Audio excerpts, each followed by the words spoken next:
Thank you, Amber. 9:34, and calling attention to the need for new schools in Baltimore County. County Executive Johnny Olszewski is joining Interim Superintendent Verlita White. They've been taking a tour of Lansdowne High School this morning. Yeah, they've been speaking to, and Elijah Westbrook has been live at Lansdowne High School, where he was able to hear some of the questions, ask some questions, as that's just wrapping up this morning for us. Elijah.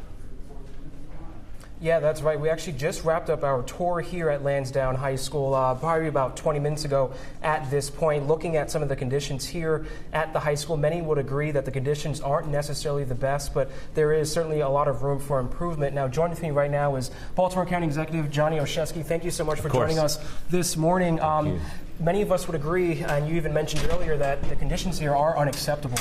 Talk to us a little bit about what it will take for this school to get improvements and essentially the money needed to get it back on track. Sure. So I come at this from the lens of being a teacher, and I know that the conditions matter, and we need to have schools that affirm the dignity and worth of our children and our teachers.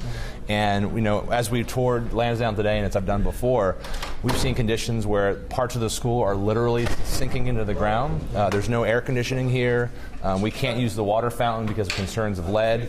And then the learning environment isn't conducive to what a 21st century learning environment is. So we're really trying to give our kids what they deserve. We're down in Annapolis lobbying for House Bill 727, the Build to Learn Act, and we're hoping the state puts forward the resources to match our money here in the county so that we can build not just a brand new Lansdowne High School, but schools throughout the county to give our kids what they deserve.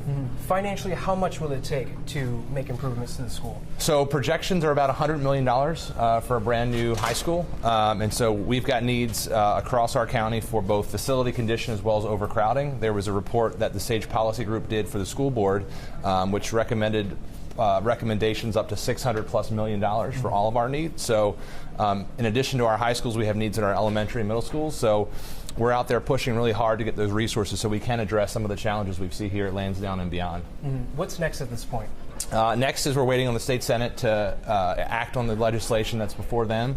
We're down in Annapolis. I was testifying. I'm having a meeting with legislative leaders. We're trying to be active to tell the story about just how important it is that we act, because we know that every day, every year that we wait at a Lansdowne or anywhere else, we're failing our kids. So we're really trying to meet the need today. It can't wait. Yeah. All right. Well, Mr. Johnny Olszewski, thank you so much for joining us this morning. Being here today. Truly appreciate it. And as you just heard, a lot of improvements certainly need to be made here to the high school as well as other schools here in the district to really get the quality of education back on track for many of the students. Certainly will take a lot of hard work and effort by a lot of the district officials and county officials.